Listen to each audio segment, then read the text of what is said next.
Ladies and gentlemen, it's time for another round of Mind Your Puckin' Business. Where's my your, Eric? Where's my your? Where's my music? Put the music back up. We're still rolling.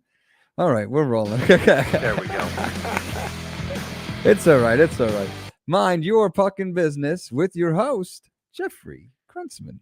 Thank you, Dougie Sticks, coming to you as always from the beautiful studios of Undefeated Media here in Bergen County, New Jersey. This is the Mind Your Puckin' Business podcast brought to you by our good friends at the Bamboozle Project as well as DraftKings. We thank the Bamboozle Project as always for their sponsorship of the show, www.thebamboozleproject.com. Go check out a wide variety of MYPB merchandise on the site for whatever season you want to buy for. If you want to buy for the winter months, as it's gotten a little bit colder here, you could do that. But use promo code MYPB at checkout. We thank DraftKings as well for their sponsorship. This is episode 208, Dos Cientos Nueve. So if you're listening to us on the Spanish features available to you today, welcome. Hola, I should say. We're taping this episode on Wednesday, November 12th. So if you're listening down the road and you're wondering to yourself, where currently in time were they talking when they recorded that episode? It is Wednesday morning, November 12th. You can DM us your questions at any time. A lot of you do all the time. I've noticed that game days are very busy around MYPB and the morning after game days as well. And you can do that at Mind Your Puckin' Business on Instagram. We are live this morning, both YouTube and Instagram, and you can stream the show when you would like at your pleasure on either platform, being Spotify or iTunes. Bada boom. Bada bing, bada boom. Everywhere. If you look, I understand that there's plenty of people in the world that don't want to get their MYPB fixed, and that's fine. Everyone's entitled. We don't take it personally. But if you are those people, but if you're of the minority that want to get their MYPB fixed, we give you plenty of options how to find us each and every week. So last week we came on Wednesday morning, and it was the morning after a 3-0 shutout loss to Carolina, which at that point in time, I believe made the Rangers record at home either 0-5-1 or 0-6-1. I think it was 0-5-1. Great. And at that point, it was apparent to me, as well as anyone with common sense, so it's not something that just I know, anyone with common sense, that, well, the Rangers have one loss on the road, and that happened. When did that happen? Let me think of when their one loss. Was it Toronto? No, Toronto, Montreal. Calgary. That's wild. I'd have to so it became apparent to me that if you like the Rangers, you're better off playing in an arena not at 33rd and 7th at MSG. And thank you, Chris, for putting in Calgary. I had a cramp there, but I figured it out. So I had said, again, not earth-shattering news that no one could come to this conclusion, that the Rangers were better off being away from MSG, and that is where they found themselves in their next game, and that was Friday night in an Original Six matchup in Detroit. And coming off of the Carolina game, you saw that really this team won, and I see this doing MYPB on Instagram in particular. You can have one day where everything is great. The Rangers are so back. We're great. And the next day, it basically, this team sucks, right? So Jekyll and Hyde, who's going to show up? I found, and I said this in the post-game recap on Friday night in Detroit, I watched the entire game. My wife and I and the kids had to actually leave the house for the weekend due to some work being done. So we were staying elsewhere. And so we were watching the game, and I found the game to just be incredibly boring. It doesn't matter. Like, it means nothing. I'm just giving you my observation. You don't necessarily, you want your team to win, and the Rangers thankfully won. Detroit is pretty good. I mean, Detroit came into that game, I believe they were 9-5, if I remember looking at that on Friday.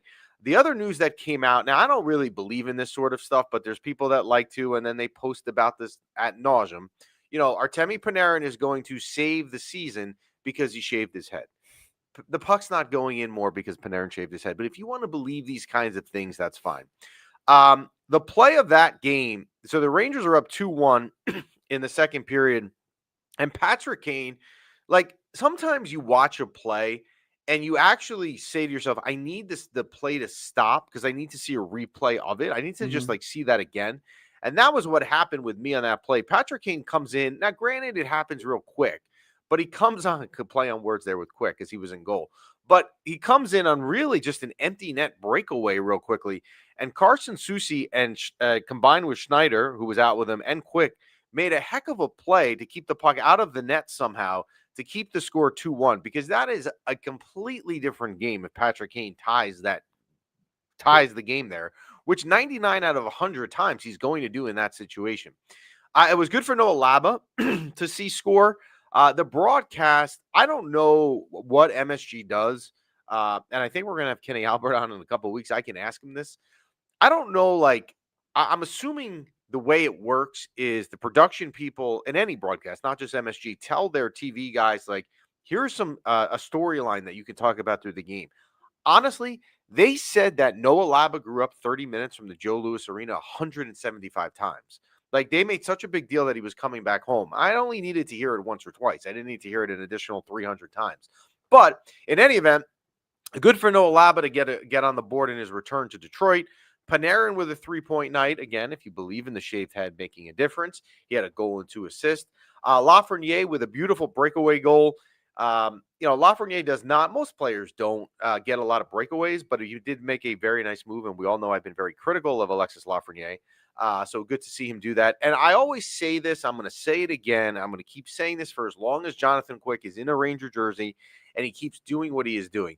The value of your backup goalie, to be able to give Igor Shesterkin a night off and have your backup goalie win, can never be overstated, the importance of that. Quick improved his record, I believe, to 3-1. The one loss was the game that I was at home versus Washington, which was not his fault. He let up 1 goal. And the Rangers improved their record to 7-1-1 on the road with that win in Detroit. Coming back home the next night, the Islanders come to town. Now, the worst thing, to me, the worst thing of them not winning at home is the fact that it becomes and it's kind of like a snowball, right? And so each game that they lose at home, the story picks up more momentum, or like a snowball rolling down a hill, it picks up more snow and it gets bigger and bigger. And the best thing that can happen is that somehow the snowball gets shattered. And so they had a chance to do that on Saturday night at the Garden. When the schedule came out this year, which was the NHL released it 2 weeks later than normal, and I don't know why they did that, but they released it in mid-July. And one of the first things that I do as a season ticket holder is I always like to look at what are the marquee games, right? Because I don't go to all 41 games. I don't have the time in my life to do that. So one of the first things that I like to do is I like to look at, like, where are the primetime matchups? Would it be the Islanders, the Flyers, the Devils, the Bruins, Montreal? And then you also kind of take and you try and see, like, what day of the week it's on. When you have a Saturday night game versus the Islanders, that's a very hot ticket, and it was. So my decision was I was going to sell the ticket.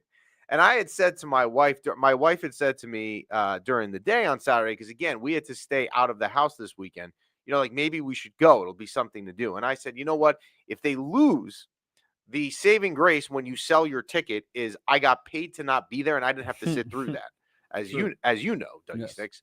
So right away into that game, Panarin has a chance 10 seconds into the game right in front of the net to score. And he does not. And again, Panarin, look, I can get on Panarin. I've been on Panarin. Some of you don't like that I'm not on Panarin enough. I'm not sure why. I've gotten on him. Look, 10 seconds into the game, he's got to score there. If he scores there and gives them a 1-0 lead, that is a completely different game. The Rangers have a common theme here that's going on with these home games, which is that something goes wrong and then they completely fall apart. Last week on Tuesday, when they lost to Carolina, they were the better team for 10 minutes. Then Carolina scored and everything went wrong. Saturday night was the same thing. The Rangers were the better team for the first 10 minutes. They take a penalty. They come down. The Islanders come down the other way and score. And the Rangers, again, they just seem, when something goes wrong at home, to mentally fall apart. If something goes wrong before they score, it just falls apart. And I don't care, and people said this in a lot of places, I don't care that people were saying, well, you know what, the score was 5-0. It didn't feel like a 5-0 game. I don't care if they lose 1-0, 7-6, 3-2. They lost. Like, I don't care. If they lose 5-0, they lost. I don't care if it makes you feel better to think, well, they didn't really deserve to lose 5-0. Is the final score should have been 3-0. Okay. If that makes you feel good, fine. But they got no points out of it. And believe it or not, this stat has got to be, we could have the interns or someone here at Undefeated Media look this up today. The 5th shutout at home in your first 7 home games there's no way has happened at all in previous history. There is absolutely no way This early in the season in NHL history. I'm sure it is, and I don't even need to look it. We don't even need to have the people here look it up because I am pretty positive that Well, has. I'm not even sure what to type. No, I wouldn't even know. Like, it's a good point. Like, how do you even look up a stat like that? But the Rangers fall again, and their home woes continue. Monday night, Nashville comes to town. I don't want to pretend that I know a lot about Nashville because I don't. But I did Monday morning at work spend some time and do some research because I thought that there was a chance that Nashville had been playing bad from what I thought I had heard somewhere along the line, and they were. And Nashville is not a good team. Vincent Trocheck returns to the lineup, makes a big difference. When you play a bad team, and I said this in the postgame recap Monday night, I can't look, you play who you play. Your schedule is who you play. That's who the Rangers have to go up against on Monday night. I don't care if you beat a team that's bad. Right now, they just need to beat a team at home to get this kind of snowball crushed and off their back. And they were able to do that. Good for Trocheck to get back in the lineup. And the offense did. Now, I know it's Nashville. I know Nashville is not the most defensive team in the league. And I say that with also telling you that the Rangers didn't have a ton of shots either. It wasn't like, Nashville's so bad defensively and the Rangers had 39 shots because they did not. But it did look like that the offense was a little bit more in sync and a little bit more comfortable. Up 3-1 in that game, an underrated play. And there's plenty of players that we get on. One of the things here, and I'll take blame for this, is that sometimes we don't give credit to players. We like to assess blame more than we give compliments to. Gavrikov has been very good here, and he's been very good defensively. They are up 3-1 on the second period the other night, and Nashville has a 3-on-1, and Gavrikov makes an incredible play to stop the puck on a 3-on-1 from going across. If that game goes 3-2, knowing the mental fragility of this team, and I don't know, is that a word, fragility, or am I making, like, I want to say fragile. But you know what I'm saying, right? Fragile must be Italian. Gavrikov makes a play there that if it's 3-2 now with a team that can't win at home, falls apart when something goes wrong, you cannot tell me you would bet your mortgage that the Rangers still would have won that game. They very well might have, but you wouldn't want to risk that. So Gavrikov makes a great play there. Lafreniere gets a goal and 2 assists. Alexis Lafreniere, we're going to talk about this in a minute because everyone wants to come at me for this. And again, I'm going to talk about it. I don't run from stuff. Now has, I believe it is 8. It's either 7 points in his last 8 games or 8 points in his last 7 games. So then he's like -1 now? Not -9? No, I'd have to look. His plus minus should have improved with the last week. I don't know where it's at now. Trocheck in his first game back gets 2 assists, and Artemi Panarin gets 2 goals. Why is that? Why did I just say those 3 stats together? And you guys can figure this out, but I'll tell you if you're slow on this Wednesday morning. Lafreniere, Trocheck, and Panarin all had good games. They played together. That is their original line. As you know, if you go back to 2 years ago when they won the President's Trophy and went to the Eastern Conference Finals, and also was where Lafreniere shined at the best point we've ever seen him, which was the spring of 2024. He played with Trocheck and Panarin. And so it was good to see that the 3 of them reunited, all played very well. Also, Gabe Perau picks up his first career assist. Gabe Perau in the first period had a chance in front of the net. And I know Chris, who's watching, who loves to hate and get on Gabe Perau. And he may or may not, I will say it like that, he may or may not have sent me a Twitter link of him missing this. But he did have a golden opportunity in front to put in, I believe it was a rebound, and it went wide. But good for Gabe Perau to get his first career point in the NHL. And hopefully, if you're a Ranger fan, it's the first of hundreds and hundreds and hundreds. And the Rangers get a win at home. Now, at the end of the game, like, I saw a lot of people get on the point that there was a lot of, I don't want to say phantom calls at the end of the game. Nashville was like, had 2 back-to-back 5-on-3s in the midway on the third, and it was at that point 6-1. I'm not getting on. I don't care. I really don't. Again, I'm not someone that's into scores. I'm into whether teams get 2 points or not. The Rangers, for the first time this year, on November 10th, which is crazy because that is a month and 3 days after their first home game versus Pittsburgh, got their first 2 points. And they are telling you in the comments that Lafreniere is -7. So he has improved by 2. Yeah, has. My wife Plus is two. my wife is a middle school math teacher. I do know that from -9 to -7 is a +2 gain. Yes. What were you gonna say? So I mean, I know we like to sometimes play woulda, coulda, shoulda. What would life be? Just imagine if they won half their home games. They'd be like It would be true. they'd Yes. be like the number 1 team in the NHL. Now, the other story, I'm going to pull up Dennis's comment, put up the bottom one, which is Perau had a decent game and he's not ready for the NHL. So last week on Sunday, Sunday night, it came out that Gabe Perau was getting called up, and I've been a proponent of 2 things, right? Mhm. I've been very steadfast in this. I haven't wavered on this. I think Gabe Perau is going to be a good player in the NHL, and I think he should be in Hartford this year. I do not think he should be up here because when you look at the path, and we talked to Sam Rosen about this, the path that Lafreniere took, Kakko took, even Kravtsov, if I remember, coming into the league right away or pretty quickly, it didn't really necessarily work out to live up to expectations. So I had no problem with Gabe Perau starting the year in Hartford. What it showed you, though, is that there's definitely some sort of panic because for them to feel the need to call him up is going to show you that management feels that something's got to change because we're not going to let him, quote unquote, cook in the NHL in Hartford like the plan was. My thing was if you call up Gabe Perau, and the Rangers did not do this Monday, this was what would have made me furious on Monday night, but they didn't do this. And I hope that they don't do this. If you call up Gabe Perau, you cannot in any situation, it is not allowed to call up Gabe Perau and put him in the bottom 6. I'm not going to take him out of Hartford to have him be on the 4th line with Adam Edstrom. And I'm not going to have him be on the 3rd line with Connor Sheary, right? Yeah. He has to play. He has to play somewhere. He has to play, right? If you're going to put him up here to try and help the team, he's not going to help the team and be a 3rd or 4th line. I'm not going to get on the Rangers. They didn't do that. But I was prepared on Monday night to be pissed watching that game. And I actually was kind of intrigued Monday during the day for like the beat writers to say like, here's how because the people that cover the team, Molly Walker, Colin Stevenson, like all these people, they usually will tell you what the lines are going to be for that coming night's game based on how they're practicing. And they were pretty sure that Gabe was going to be in the top 6.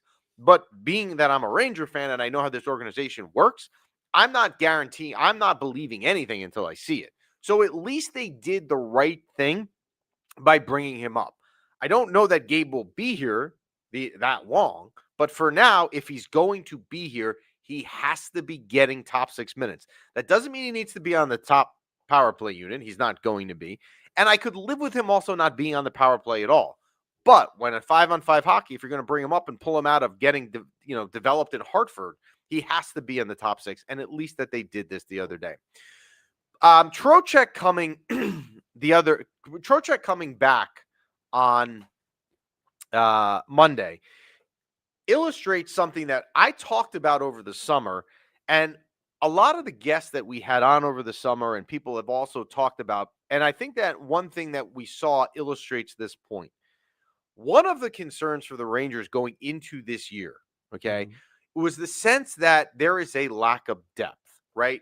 And we put this on Twitter or X or whatever you guys want to call it these days, that when Trocheck went out of the lineup, now granted, he got hurt in the 3rd game of the year in Pittsburgh, so he wasn't really in here that long. He played the 1st game in Pittsburgh, he played the 2nd game in Buffalo, and then he got injured in that 3rd game and hadn't been back since Monday. But losing Trocheck should not have had as terrible an effect on the team as it did. And the reason it did is because they don't have the depth. Couple years ago, 2 years ago, and I understand that is an extreme example to compare any team to a team that won the President's Trophy. It's probably not fair, and that's okay. I understand your argument. But when they had injuries, people were able to plug and fill in the holes, and they made it work. When Trocheck left the lineup, you would think that Connor McDavid got hurt on the team because it just screwed everything up. It shouldn't have had the reciprocal effects on all the rest of the lines losing Vincent Trocheck, who really was your 2nd-line center. So it illustrates the lack of depth. Now, at some point along the way, in the remaining, let's say 65 games or whatever it is, players are going to get hurt in the top 6, or they're going to have nights off. They're not going to play every game. So you're going to go through this, again and again. So somehow, and I don't know the answer. I mean, we could talk about it, but you need to try and figure out, how do you solve this lack of depth issue? Because I don't think Connor Sherry, who you can say has been good, you can say he's been bad. I'll let you kind of form your own opinion. But I think you would agree that he is not a top 6 player. And if a player gets hurt in the top 6 and that's your best option to move up to, let's say, the second line left wing, you have a problem. And you saw that in the last 4 weeks here. So hopefully now, especially tonight in Tampa, you can see them, or that the top 6 as it is. But you always get concerned with the back of your mind with the way that this roster is constructed right now. They don't have a lack of depth. There is an extreme drop-off between the top 6 and the bottom 6. Last week, and we put up a clip of this, and when I say something negative, I feel like I don't need to say this, but I'm going to say it. Oh, boy. When I say something negative about a player, I want to be wrong. I'd rather be wrong and have the player play well for the Rangers. Absolutely. I'm happy to be wrong. So we put up a clip last week that I was really kind of like, I'm at the end of the road. And we thank the undefeated media. Thank you. You stick to your day job, not the voice. Okay, we've had enough. Thank you. That was beautiful. Anyway, I was at the end of the road with this Alexis Lafreniere stuff.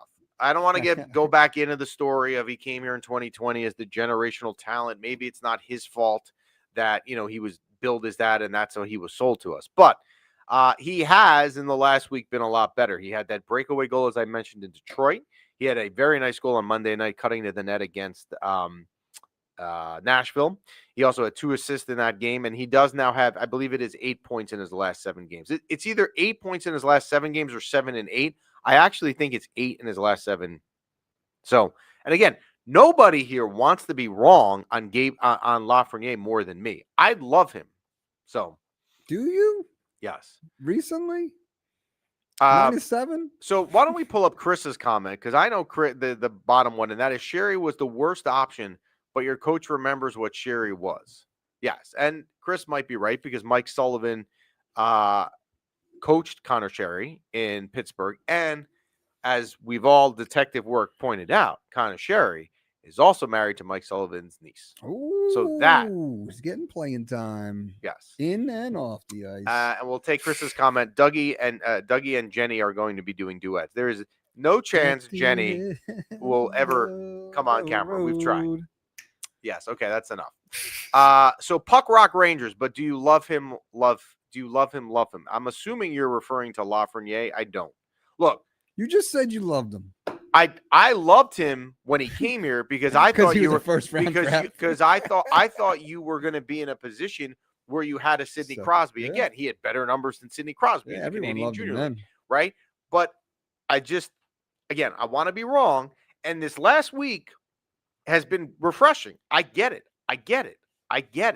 But it's a sample size of 1 week. We're not judging his career. Yeah. So Dennis likes to say that I hate Lafreniere and love Panarin. I don't hate Lafreniere. I want him to do well. It's just frustrating that he has not. And I love Panarin in the sense that he's been the team's leading point scorer for the last 5 years.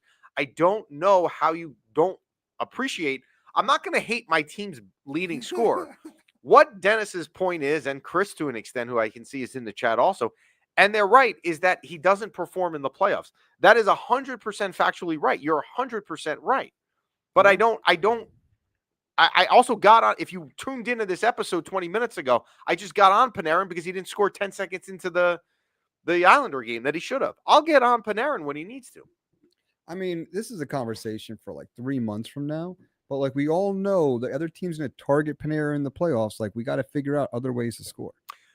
One thing, I want to throw this out there, and I'm not saying this because I know there's some people in the chat that may have inside information. I'm not looking for them to say anything. It's not why I'm saying it, but I want to get this mentioned.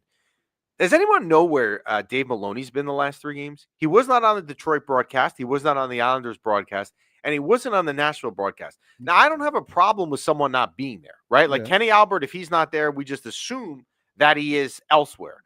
But what is so weird about this already is that there has been zero mention of it on the broadcast. Oh, Dave is out sick. Now, Allie is saying that he's contracted to do 50 games. If that's true, then maybe she's right. I haven't heard that, but maybe that's a reason. But I just find it totally strange that it's not like Dave is under the weather. Dave has a family event or something like that. The fact that there's no mention of it is ultra suspicious to me. Maybe they're not digging the commentary. Yeah, I don't know where Dave Maloney is, and I'm almost intrigued tonight because they're in Tampa to tune in. I believe it is an MSG game, right? Can you guys? I haven't even looked at it yet. I'm assuming it is, but I know sometimes Wednesday nights can shift to. Let's see, it can shift to like TBS or TNT. Tonight is. Oh, it's not an MSG game. It's TNT. So we won't know tonight. So we will look about Saturday night when they're in Columbus to see if Dave Maloney is back. It is comment section. Yes, I see. Right now. So Allie said that he's contracted to do 50 games, and Chris responds he thought Allie was talking about Panarin because he doesn't play the playoffs. Very good, very very good. Yes. All right. So the Rangers tonight are in Tampa. Then they have a home and home. I will be going Sunday, and Dennis, who is in the comments, better be there Sunday as well because I've been on him about going November 16th. Wow. I like he's had plenty of warning. I'm going to leave it at that. Save the date. So the Rangers are at Columbus on Saturday, and they are home against Detroit again versus Detroit on Sunday. What would you do? I will put this out to you guys that are listening in the chat. What would you do for the goalie situation? Which game this weekend does Igor play, and which game does Quick play? Oh, Allie's going to Columbus, apparently. That's really cool. Yeah. I would play, if it were me, because Quick has had a lot of success on the road, I think I would play Quick on Saturday in Columbus and Igor at home. So, all right. I would think, yeah. And Dennis is saying first game after a road trip, first period exit, no thanks. Yeah. Normally, we talked about this last week with the Carolina game. Columbus is Quick. I would agree with Dennis on that. Quick in Columbus. Yes, I think Jonathan Quick plays Saturday. And then they go out west again. This team is testing your limits on late nights week. They just had the Canada trip. Next week they go to Vegas, Colorado, and Utah. I mean, early on, and it's like these games are so early. Dennis is referring in the comments to these first round exits. The worst Ranger game I have ever attended, and there's been a bunch that have been up there, but I think easily is last year when everything started to unravel with this team. They played against the Buffalo on a Thursday night in November. Dahlin on Buffalo scored 26 seconds in, and the Rangers played the worst game of their life. Yeah. So, like, I'm just looking at the record right now. If we played half as good at home, you're looking at the best record in the NHL. Thank you for the great segue. We don't rehearse these things at the beginning of the show because the next point I want to talk, and Allie, you can let me know if you'll be there Sunday. I see you're going to be there on Saturday in Columbus. What Ranger team is so? And again, here's a question for you: are you closer to being the team that is 7-1-1 on the road, which is so impressive, right? If I said to you a month and a half ago, you're all excited for it to come back, that they're going to be their first road 7-1-1 on the road on November 12th, you would drop your drink, you drop your kombucha that you usually drink, which you're not drinking today. I see over there. I would drop my iced tea. I'd be like 7-1-1 on the road. Sign me up. That is insane, right? So you'd say when you look at that, the team is really good. Mike Sullivan's doing a heck of a job. They're 7-1-1 on the road, including a West Coast trip. Like, what's going on? Ranger hockey's back, right? Now, if I tell you on the other side, what are they? 1-6-1 at home? You'd be like, this team is atrocious. We're already in the Gavin McKenna lottery, who's going to be the unanimous number one pick, it sounds like, next year. Will the real New York Rangers please stand up? So that brings my question to you guys. Yes. What are you closer to? Because you're at two complete opposite ends of the spectrum. 7-1-1 on the road is insane on the left side of the spectrum. And 0-5-1 or 1-6-1, whatever it is at home, is completely on the right side. Literally the exact opposite. You're on the far extremes as far as you can go. Yes. But you're not obviously where either of those things land on the pole. So who is this team? Exactly. Right? What is their identity? They can't be as good as 7-1 on the road because they're 1-6-1 at home, and they can't be that bad because they're 7-1. Okay, so who are they? Here's my conclusion. Yeah. I thought about this. Yeah. And I thought about this a lot over the weekend before the Nashville game, but I'm going to stick with my opinion because this is when I thought of it. And I don't think the Nashville game really changes it because they were eventually going to win at home. Yeah. If you guys saw the amount of DMs that I got, that was like, I swear, dude, they're never going to win at home this season. Like, we just like, can we just like lose our handle and go bother someone else? Anyway, all right. So who are they? I think if you take the far left, right, they're really good. Yeah. The far right, they're really bad. Far right is home. Far left is away. And I go in the middle.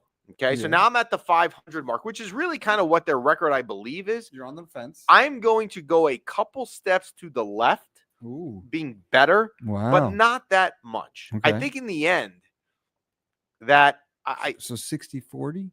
What? 60-40? Like 60% is the good side? Yeah. I would 60-40? I would say they're like, and Dennis has said 35, 38, and 9. You can pull up his comment because he said, Dennis, to his point, has been consistent with this being the record since I think before the season started. I think I saw Dennis actually for lunch the day of the home opener. As a matter of fact, I definitely did because he was trying to sell tickets. We were trying to move his tickets in the food court at the Paramus Park Mall. And I believe even then he said 35, 38, and 9. I think maybe if it were me, I would maybe change the 38 and 35. Like they're a little bit better than 500. But I think that's where they're going to be. And then that comes back to what I said, like prediction for the season. I think they sneak in as a wild card because I think Igor Shesterkin will steal you games. I think eventually some of these top guys, JT Miller, Panarin, Lafreniere, are going to have to score goals. They just have to. Yeah. So that's like kind of where I think they are. And you think they can get more into the left lane? They can get. They think they can get more into the left. They have a better chance of being better than that than I think they do being worse than that. Would I be surprised if they were worse than that? No, I wouldn't. But I would if you told me, okay, Jeff, you took 2 steps to the left, so you think they're like 60% a good team, 40% a bad. Do I think that it's more likely they go higher than 60 than lower than 40? Probably, but it wouldn't surprise me. I mean, I can't use the excuse anymore. And if you saw the season preview show, this was my logic. I can't use the excuse anymore that they're going to just get carried by Igor and make the playoffs because Igor was healthy pretty much all of last year, and we know how last year went. But I think like a new coach, I don't know. But I think that's where I think they are. I wanted to touch on, because you guys wanted me to talk about this. And I didn't want to talk about it, but I'm going to talk about it just because a lot of you guys wanted me to talk about it. So I listened to you guys. And again, I don't hide from things. A lot of you guys wanted me to talk about the Anaheim Ducks because of how well Kreider's doing, and Trouba's leading the league in plus minus, and Trouba had an OT goal, and Kreider has 9 goals, and yada, yada, Vetrano and Strome and all this stuff. Look, I said over the summer that Joel Quenneville, and Chris is going to go ballistic on me in the comments because he hates when I talk about Joel Quenneville. I said that Joel Quenneville is going to do really well in Anaheim because he can only really go up. He's got a ton of young talent. He's got a lot of experienced guys. I said he was going to do well there. The one thing on Anaheim, and they did lose last night to Colorado, is if you remember last year with this exact New York Ranger team, they were really good up until the beginning of November, and then it fell apart. So you can't make season-ending proclamations or analysis of teams on November 12th. Like, you just can't. But has Anaheim's start been impressive? Yes. And I don't hate Trouba. I don't hate Kreider. I don't disagree with the moves that they made to get rid of them either, even in hindsight. Now, I don't root against those guys. I mean, I wish them well. But I would be, like, curious, is Chris Kreider going to stay healthy for the whole year? Is he going to continue scoring at this pace? He's probably not. Is Taylor Radish, to give you a local example, going to continue scoring hat-trick games and have 5 goals in 14 games? Probably not.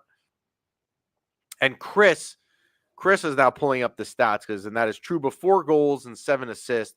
Panarin 5 goals and 7 assists. again, Chris, it's early in the season. You can get on Panarin all you want, and there's nobody that loves to get on Panarin more than Dennis and Chris. Trust me, I know this in my life outside of here. But I can't make One it's third November 12th. 1/3 of those games, no one scored anything. Well, you know what? Like It was shut out 1/3 of those games. my thing is this, and JT Miller hasn't done a lot.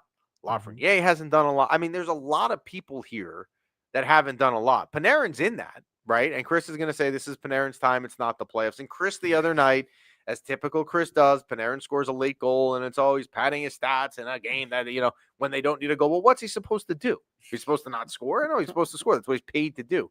And you like to remind them, Chris, that they, what the salary is that he's getting paid to do. So, all right. So the Rangers in Tampa tonight. And then back-to-back games, Saturday in Columbus, Detroit on Sunday. I looked to see if Detroit is on a back-to-back. Also, they are. Detroit is is at home on Saturday night. So thankfully for the Rangers, they're not the only team on a back-to-back on Sunday night. And then they go out west. They go to Vegas on Tuesday night before we are back on Thursday. On Wednesday of next week. Beautiful. So we shall see. We'll take Paul. Will there be anyone putting up 50 points this season? Why don't we take that question? I would say yes. If you have a team that doesn't have anyone put up 50 points, they're not making the playoffs. There's got to be a way to look up a stat. What team's leading scorer had the least amount of points in a season than when they made the playoffs? Of course, I'm not talking about like the COVID year where they played a 48-game season. I want an 82-game season. If nobody has 50 points on this team, it'll be terrible. Panarin's going to have 50 points. Panarin should easily have 50 points. The only reason Panarin will not have 50 points would be if he will hurt. And Dennis is saying he will get 60 points. I don't know if he's arguing that he will or he won't, but he's got to get 50 points. He's got to get 60 points. If Artemi Panarin does not have 50 points, I'm so confident that Panarin will get 50 points. And granted, he has to stay healthy. Because if I'm going to make some stupid bet and he gets hurt, that doesn't count. If Panarin plays 75 games or more and doesn't get 50 points, we will turn the microphone here over to Dennis and Chris for a show, which I would do anyway. Like, I would be fine with that. But these people love Chris, and they've been asking him to host the show. I will get Chris. And yes, easily. If Panarin does not have 50 points, there is a major problem. And then he's definitely not going to be back. And he's also, as Coffee Sports Collectibles is saying in the comments, he did shave his head, which matters. All right, shifting gears. And before you complain, there's news. The New York Giants have fired their head coach, Brian Daboll, this week. Not a surprise. I did see somewhere that and Allie will shave her head if Panarin doesn't get 50 points. So there's your bet. I mean, but I think we're safe, Allie. Wow. But again, he's got to play 75 games. You heard it here first. Yeah, but he's got to play 75 games. We can clip that. No, we'll clip that because I'm sure it will be clipped. If Panarin, so we'll put those two bets up. If Panarin does not score, no matter what happens, 50 points, but he has to play. No, hold on. No, come on, don't make it easy. No, he has to play in 75 games because I'm not having this where a guy gets hurt. If Panarin does not score 50 points with a minimum of, how about this, 70 games played, 50 points, minimum 70 games, we have Chris and Dennis host the show in the offseason. They'll do an offseason show, and Allie will shave her head. But does he on average, does the average NHL player play at least 70 games out of 80? Yeah, he should. Okay. Yeah. Dennis is saying he has to play 75 games. So yeah, 75 games. He's getting 50 points. I'm not worried about this bet, but I'd be happy. Shaving her damn head. But I feel bad for Allie now who said it. But I also if Dennis and Chris wanted to host the show, I'd be fine with that. All right. So I saw it reported somewhere that there was word that if the Giants didn't do well in Chicago this past weekend, they were going to fire Brian Daboll. I did not watch the game Sunday, so I don't want to tell you I watched it. I know they lost, and then I was kind of like winning. They were winning, and then I saw Jackson Dark out of concussion and lost a tooth. I did that. I didn't know. So the tooth fairy will come for those that still believe, and which are not my kids anymore. And he is fired on Monday. I was listening this morning to Chris Chris Carlin. Yes, Chris Carlin, not Craig Carton. Chris Carlin. You can't mix them up because they don't look alike either. So I shouldn't mix them up. Who had a list of his candidates that should get the Giant job. Mhm. One was Bill Belichick, which I don't think is the answer. I think it may have been the answer 10 years ago. It's not now. Mm-hmm. And yes, Jeff Adelson did break the news on Brian Dable being fired. We have to give him credit on that. So Belichick was one. The other one I saw was Lane Kiffin. Lane Kiffin apparently makes sense because he had Jackson Dart in college at Ole Miss. So there's Yeah. kind of a history there. But then should we like hire his kindergarten teacher? And I want, if Allie is still here, I hope Allie's still here because I know She's going to shave her head. sometimes people tune away, but I wanted to ask her this because this was one of the comments. Was Mike Tomlin from the Steelers? I don't get that. I don't still understand. Isn't he coaching under it. he's under He's contract? still with the Steelers, and like I don't get that. The other name to me that was weird, and I feel like this is just a recycled coach, and I don't know why he was even on the list, but I've heard the name in two places. Yeah. Was Steve Spagnuolo. Oh, another one I'm excited about. Hold on, don't. Is it John Gruden? Yeah. John Gruden. John Gruden. If you look at him, and I don't know why he's coming across my feed a lot. He's making content. He doesn't look like he's in the same sort of physical shape. Not that you need to be the coach, but he just doesn't like seem like. And I believe he also has some lawsuit going on with the NFL. Well, because he felt that his side is he got improperly fired or whatever, and it is what it is. But yeah, I mean, I think John Gruden would be a good coach. You saw how he interacted with Jackson Dart on that little series where he's like talking to the rookie with the quarterbacks, like the QB camp or whatever he did. Yeah, I don't know. I if I'm the Giants, like you're at a point now. Again, I don't know football that well. I don't even know that I know hockey that well, but here I am. You're now hiring a coach right at like the infancy stage of your next quarterback for your 10 or 15 years because you're confident now that it's Dart. This is a very, very critical hire. Like, I mean, every hire is important. It's not that like it's there's this is more important than the last 7 that they have. This is really important. Yeah, because this is coaches. But this is also now. This is also who's starting with the team. Spagnuolo, I believe. Like his mind is a defensive mind, right? That's why I don't think it's a good idea. So who's offense? Mike Tomlin is a defensive guy, right? Yeah. Belichick is definitely a Gruden. Yeah. Dennis hit the nail on the head. It's the ghost of Tom Coughlin still haunting us. He's correct. Everything went to shit when we wrongfully fired Tom Coughlin. That is true. All right, week 10 picks last week. We won 2, lost 3, another losing week. We had the Colts -6.5 at home versus the Falcons. They won, but they didn't cover. This game to me that I'm about to tell you is I don't even know what happened. How did we have the Bills -9.5 in Miami and they lost the game outright? The Buffalo Bills, and we all know that my wife is a big Buffalo Bills fan. The Bills, last week they were they had the best odds to win the Super Bowl, and then this week go out and they get destroyed in Miami against Jeff Adelson's Dolphins. I don't get that. We had the Patriots +2.5 in Tampa. Love that bet. That hit. They won the game outright. We had the Jets +2.5 at home versus Cleveland. Love that. And then the game that was our tiebreaker game to determine winner or loss on the week, we lost, and that was the Steelers +3. Josh Panarin. I mean, this isn't the worst idea in the world. What? By Jeff Adelson. Eli Manning coming in and coaching. I could get behind that. I don't think. Get behind that. Eli and Peyton. Dennis have a Peyton head coach and Eli. Dennis is making my wife very happy, yeah. And that is that the Bills will win the AFC 50-1. I'll take anyone who says it will be different. I hope they're not playing Miami. Well, Dennis would like the Bills to win because he would like my wife to be happy. And Josh Panarin refers to the comments that Josh Allen is like Panarin, doesn't perform in the playoffs. Very, very creative. But I think it was Chris that came up with it. All right, here are our Week 11 picks. And by the way, little spoiler alert, both the local games are in my picks this week. Wow. I like the Jets.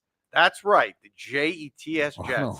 Plus 13.5 at the Patriots tomorrow night. Do I think the Jets will win? No. But Thursday night games tend to be low scoring. The Jets are playing a little bit better. The Pats can be 13.5. It's a lot of points.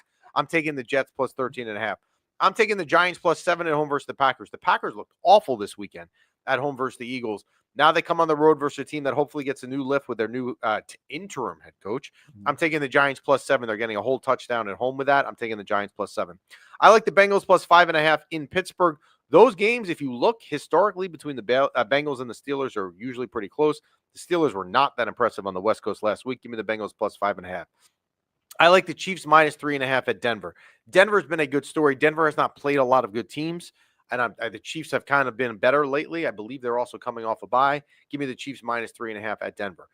I struggled on the last game I had to pick, but I decided to pick this game because I think this is one of the better games of the year, and it could easily be a preview of the NFC Championship game, and that is the Detroit Lions at the Philadelphia Eagles. Oh, yeah. I like the Eagles -2.5 against Detroit. I just think the Eagles are going to get it together in a big game. What? So I would like to be wrong. I hate the Eagles. I'm taking the Jets +13.5 at the Pats, the Giants +7 at home versus the Packers, the Bengals +5.5 at the Steelers, the Chiefs -3.5 at Denver, and the Eagles -2.5 at home at Lincoln Financial Field in Philadelphia against the Lions. Yeah, I mean, I disagree with your. I will never root for the Eagles, so I'm going with Detroit there. And I think I don't know. I think you're giving the Bengals too much credit. I did see that Joe Burrow was throwing. Wow. I feel bad. My son had Burrow on his fantasy team, and then he got turf toe in week 2, and he's been out since. So it's a tough one to recover from too. It's not like a quick one. And his team would be pretty good. Like his team is pretty good. That's his only weak position. But his backup quarterback is Jordan Love, and he's been terrible in Green Bay.